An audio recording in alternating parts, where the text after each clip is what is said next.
Nous vivons une époque surprenante, intrigante, mais dans laquelle nous sommes profondément inattentifs. De nombreux signes que le prophète de l'islam Muhammad sallallahu alayhi wa sallam a prophétisé il y a plus de 1400 ans se déroulent sous nos yeux et lors des 50 dernières années.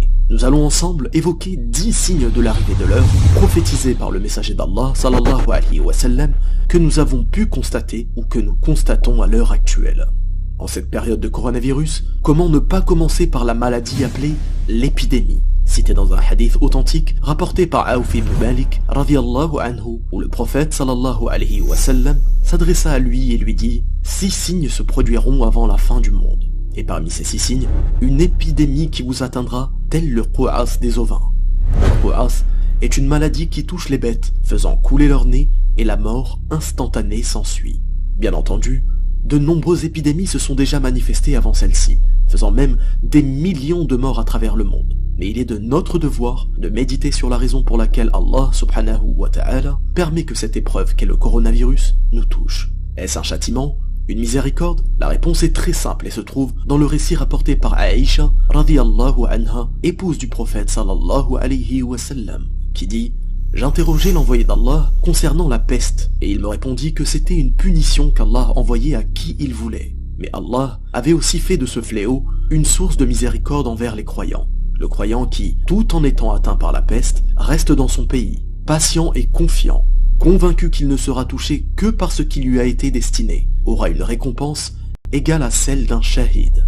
Il faut donc revenir vers le seul par qui advient la guérison, Allah subhanahu wa ta'ala. D'autre part, nous constatons quotidiennement que de nombreux musulmans vacillent entre la croyance et la mécréance, tantôt pratiquants, tantôt injustes envers eux-mêmes et envers les autres, à l'image des sectes terroristes de toute appartenance qui injustement prennent des vies innocentes. Sachez donc que le prophète sallallahu alayhi wa sallam nous a informés dans ce sens, conformément à la parole de Abu Musa al-Ash'ari radiyallahu anhu, qui rapporte que le messager d'Allah sallallahu alayhi wa sallam a dit « Il y aura avant la fin des temps des troubles tels des parties de la nuit sombre. L'homme se réveillera le matin croyant et sera le soir mécréant. Brisez donc vos arcs, coupez les cordes de ces derniers et frappez de vos épées la pierre, afin de les rendre inutilisables. Si l'on entre chez l'un de vous, qu'il soit le meilleur des 2 fils de Adam. » Nous pouvons aussi observer la multiplication des innombrables gourous et maîtres spirituels qui égarent les personnes vulnérables vers le mensonge à travers le monde. Abu Huraira radiyallahu anhu rapporte que le messager d'Allah sallallahu alayhi wa sallam a dit « L'heure ne viendra pas jusqu'à ce qu'apparaissent près de 30 imposteurs menteurs. Chacun d'entre eux prétendra qu'il est le messager d'Allah. » Sur un autre sujet, vous m'entendez souvent vous inviter à la recherche de la science, du savoir religieux, afin d'adorer notre Créateur de façon sincère et conforme. Et ce conseil, je me le fais aussi à moi-même.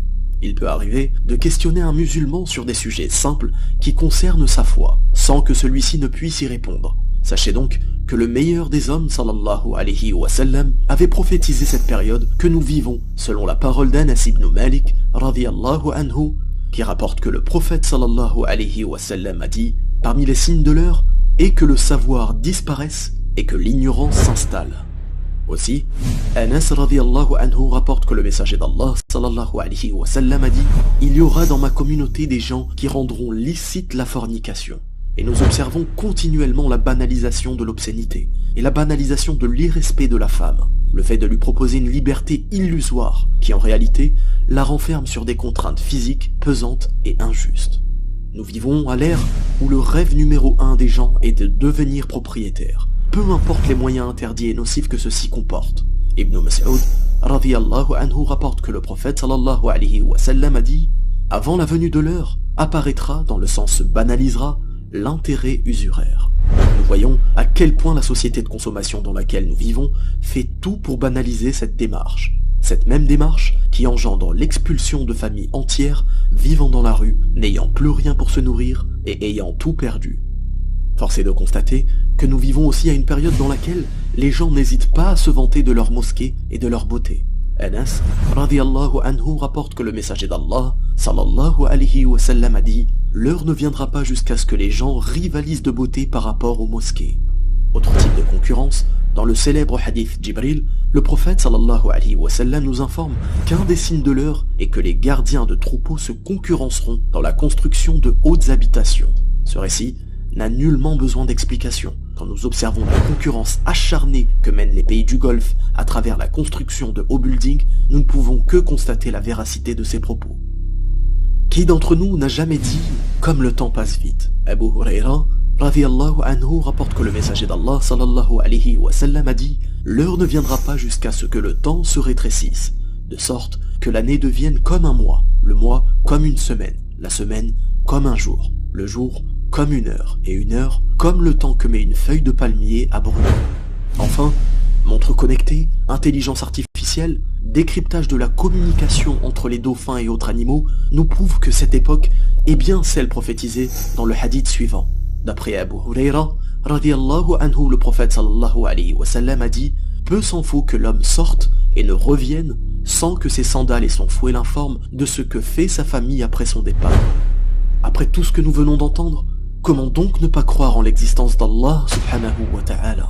Comment donc ne pas croire en l'existence des prophètes et messagers qu'il a successivement envoyés pour nous rappeler un message commun, lequel at-tawhid, l'unicité, le fait de ne pas l'associer à quiconque ou à quoi que ce soit.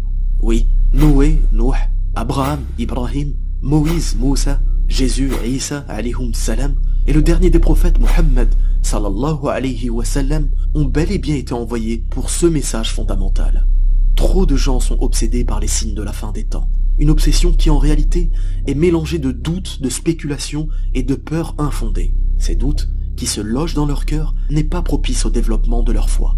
Si ces signes existent, c'est justement pour qu'ils nous soient bénéfiques, qu'ils nous aident à unifier notre Créateur, qu'ils nous aident à nous renforcer dans nos pratiques, qu'ils nous aident à méditer, qu'ils nous aident à avoir le meilleur des comportements envers les musulmans ou les non-musulmans, qu'ils nous aident à revenir vers le Créateur et Seigneur des univers, l'unique Allah subhanahu wa ta'ala. Barakallahu fikum, wassalamu alaykum wa rahmatullah.